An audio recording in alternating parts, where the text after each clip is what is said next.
स्वागत है दोस्तों आपका आधुनिक भारत के इस लेक्चर 7 में। देखिए दोस्तों, सबसे पहले मैं आप लोगों से कहना चाहूँगा कि अगर आप लोगों को हमारा ये प्रोग्राम अच्छा लग रहा है और आप चाहते हैं कि आगे भी मैं ये वीडियोज़ आप लोगों तक पहुँचाऊँ, तो प्लीज़ प्लीज़ प्लीज़ कमेंट के माध्यम द्वारा हमें सूचित कीजिए, क्योंकि हमें ऐसा कुछ ख़ास प्रतीत नहीं हो रहा है कि आप लोग हमारे वीडियोज़ के प्रति इंटरेस्टेड हैं। तो दोस्तों, जब तक आप हमारा उत्साहवर्धन नहीं करेंगे तब तक हम आप तक वीडियो कैसे पहुंचाएंगे? क्योंकि ये पूरी इस लॉकडाउन और उसके बाद भी ये पूरी जिम्मेदारी मैंने आप लोगों के लिए ही उठाई है, और आप लोग ही हमारा साथ नहीं देंगे फिर हम आप लोगों तक ये वीडियो पहुंचा पाने में भी असमर्थ हो जाएंगे। क्योंकि निश्चित रूप से कुछ बहुत मेहनत तो लगती है इस वीडियो को आप लोगों तक प्रेषित करने में, और इसका उद्देश्य आप लोगों को बेहतर से बेहतर स्टडी मटेरियल और कॉन्सेप्ट प्रोवाइड करना है। तो आइए दोस्तों, आज के इस टॉपिक में हम लोग देखते हैं मराठा प्रशासनिक व्यवस्था, विशेषकर यह शिवाजी की प्रशासनिक व्यवस्था रही। तो शिवाजी का अगर साम्राज्य की उनकी बात करें तो यह दो भागों में बटा हुआ था। पहला जो सीधे शिवाजी के अधीन था यानी मराठों के अधीन था, जिसे स्वराज यानी मुल्के कदीम कहा कहा जाता था। दूसरा वह क्षेत्र था जो मुगलों या बीजापुर के अधीन था, लेकिन शिवाजी वहाँ से चौथ वसूला करते थे। ये चौथ क्या है? 1/4 ये वसूला जाता था। इसके बारे में, चौथ और सरदेशमुखी के बारे में आगे हम लोग अभी डिस्कस करेंगे। एक और महत्वपूर्ण पॉइंट, शिवाजी ने रघुनाथ पंडित हनुमंते के निरीक्षण में राज व्यवहार कोश नाम से एक शब्दकोश तैयार करवाया था। तो ये महत्वपूर्ण पॉइंट है, याद रखिएगा। इसके बाद देख लेते हैं केंद्रीय प्रशासन। केंद्रीय प्रशासन की बात करें तो राजा संपूर्ण प्रभुत्व संपन्न था, निरंकुश था। राजा ही सर्वे सर्वा था। राजा ही प्रशासन का प्रधान सेनापति था, प्रधान न्यायाधीश था। राजा को सलाह देने के लिए 8 मंत्रियों का एक समूह था, जिसे अष्टप्रधान कहा जाता था। प्रश्न पूछा जाता है, अष्टप्रधान किसकी सेना में थे? तो किसकी सेना यानी किसकी प्रशासनिक व्यवस्था है?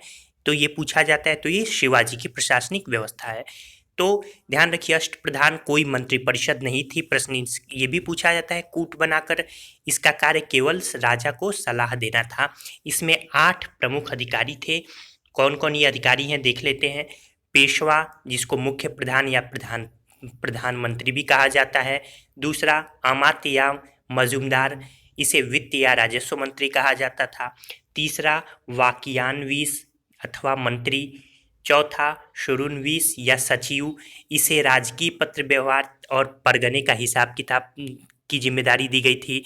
इसे चिटनीस भी कहते थे। इसे एक प्रकार से हम गृह मंत्री कह सकते हैं। तो दबीर या सुमंत ये विदेश मंत्री था। फिर सरे नौबत, इसको सेनापति कह सकते हैं।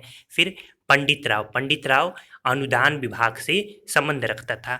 और अंतिम 8वां न्यायाधीश, राजा के बाद यही मुख्य न्यायाधीश होता था।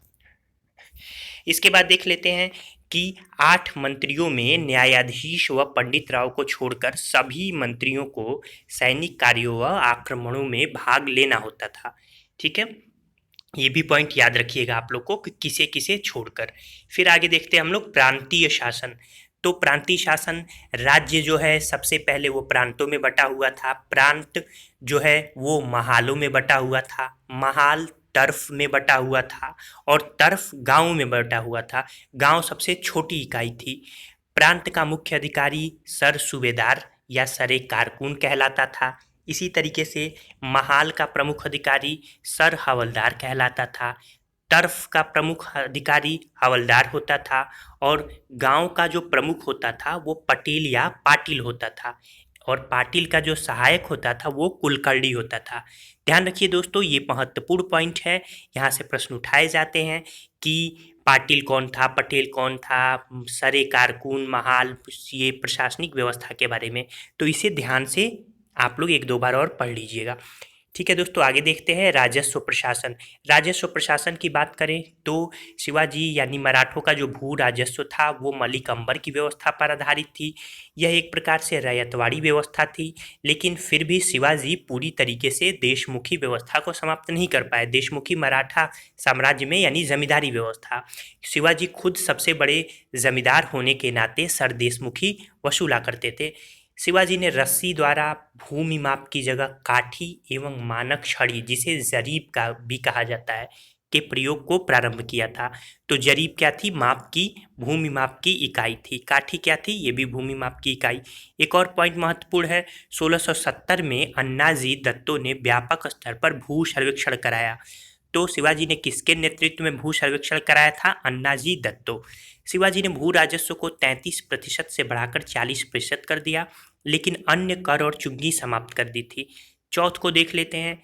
चौथ देखिए, जो पड़ोसी राज्य की आय का 1/4 हिस्सा होती थी, इसके बदले में मराठा जो थे वे उन राज्यों में आक्रमण या लूटमार न करने का आश्वासन देते थे।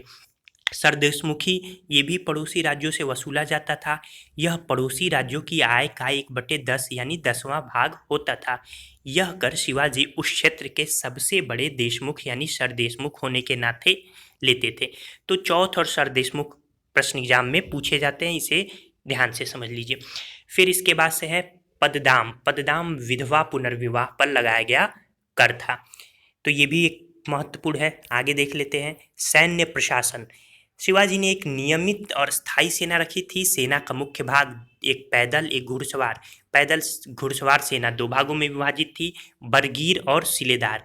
बरगीर वे घुड़सवार सैनिक होते थे जिन्हें शाही राजा की तरफ से यानी राज्य की ओर से घोड़े और शस्त्र दिए जाते थे। इसके अलावा सिलेदार स्वतंत्र सैनिक थे, इन्हें अपना अस्त्र शस्त्र खुद रखना होता था। सैन्य संगठन की अगर मराठों की बात करें तो 25 अश्वरोहियों की एक टुकड़ी होती थी। इसके बाद जो 25 घुड़सवार होते थे वो एक हवलदार के अधीन होते थे। यानी हवलदार कौन थे? हवलदार 25 घुड़सवारों का मुखिया था। इसी तरीके से जुमलादार कौन था? वो 4 से 5 हवलदारों का मुखिया था। एक हजारी कौन थे?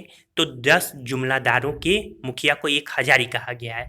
इसी तरीके से पंच हजारी यानी 5,000 इसके अधीन होते थे। आगे देख लेते हैं घुड़सवार। पंच हजारी मतलब 5,000 घुड़सवार। फिर शिवाजी की सेना में मुस्लिम सैनिक भी होते थे। सेना के साथ युद्ध में स्त्रियों का जाना पूरी तरीके से वर्जित था। तो कूट बनाकर ये पॉइंट पूछे जा सकते हैं। अगला टॉपिक देखते हैं, जो है रसद और सैनिक सामग्री की देखभाल कौन करता था? कारखाना नाविस। कारखाना नाविस। विश्वासघात को रोकने के लिए शिवाजी ने प्रत्येक सेना में भिन्न भिन्न जातियों के सैनिक रखे थे। सैनिकों को वेतन नगद में दिया जाता था। शिवाजी ने कोलाबा में एक जहाजी बेड़े का भी निर्माण कराया। यह जहाजी बेड़ा 2 कमानों में बटा हुआ था। पहला कमान दरिया सारंग, जो कि मुसलमान के अधीन था, और दूसरा नायक यानी हिंदू के अधीन रहता था। मावली सैनिक शिवाजी के अंगरक्षक होते थे। मावली कौन थे? एक पहाड़ी लड़ाकू जातियां थी। तो ये सारी व्यवस्था आपने देख ली। तो ये सब चीज़ें निश्चित रूप से आपका कॉन्सेप्ट क्लियर हुआ होगा। ठीक है दोस्तों, अब शिवाजी के हम लोग उत्तराधिकारी देख लेते हैं। शिवाजी के उत्तराधिकारियों में सबसे पहला नाम आता है संभाजी।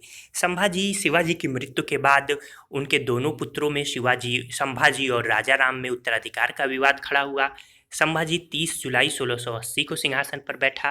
पहले ही मैंने पिछले लेक्चर में बताया है कि शिवाजी संभाजी से बड़े ही प्रताड़ित रहते थे, क्रुद्ध भी रहते थे, इसलिए शिवाजी ने उसे पहले ही पन्हाला के ज़िले में कैद कर रखा था शिवाजी की मृत्यु के। इसके अलावा संभाजी ने 1681 में औरंगजेब के पुत्र अकबर को भी शरण दी थी। तो शिवाजी की मृत्यु के बाद संभाजी शासक बना, लेकिन 21 मार्च 1689 को औरंगजेब ने संभाजी की हत्या करवा दी और रायगढ़ पर कब्जा कर लिया। अगला शासक बनता है राजा राम। राजा राम का राज्याभिषेक 1689 में रायगढ़ के किले में हुआ। उसने अपने को शाहू का प्रतिनिधि माना और कभी गद्दी पर नहीं बैठा। उसने मराठों को जागीरें दी, जिसके परिणाम स्वरूप मराठा मंडल या राज संघ का उदय हुआ। 1700 ईस्वी में राजा राम की मृत्यु हो गई। तो कौन कभी गद्दी पर नहीं बैठा था? कौन मराठा? तो वो राजा राम कभी गद्दी पर नहीं बैठा था।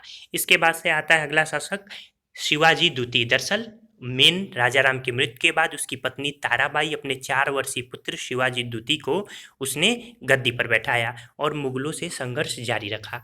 ताराबाई ने रायगढ़, सतारा, सिंहगढ़ ये सभी किलों को मुगलों से जीता। तो ये सब कहानी ताराबाई की महत्वपूर्ण भी है। फिर इसके बाद से आता है नाम शाहू का।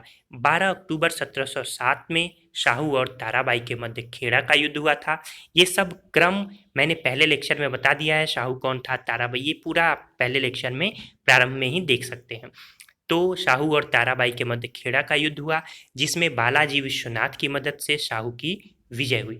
यही बालाजी विश्वनाथ जो कि पहला पेशवा बनता है, जिसके बारे में हम लोग अगले लेक्चर में डिटेल में देखेंगे। फिर शाहू ने 1708 में सतारा पर अधिकार कर लिया। इस तरीके से अब मराठा शक्ति के दो केंद्र हो गए। कौन?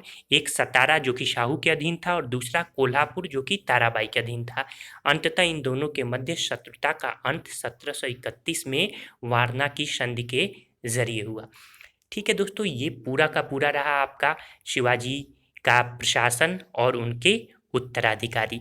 तो अगला लेक्चर मराठा साम्राज्य की का तीसरा लेक्चर लेके मैं आपके सम्मुख आऊँगा, जिसमें हम लोग पेशवाओं के बारे में चर्चा करेंगे। उम्मीद है दोस्तों आपको हमारा वीडियो पसंद आया होगा। अगर पसंद आए तो चैनल नए हैं तो चैनल सब्सक्राइब करना ना भूलिए, शेयर करना ना भूलिए, लाइक करना ना भूलिए। धन्यवाद दोस्तों।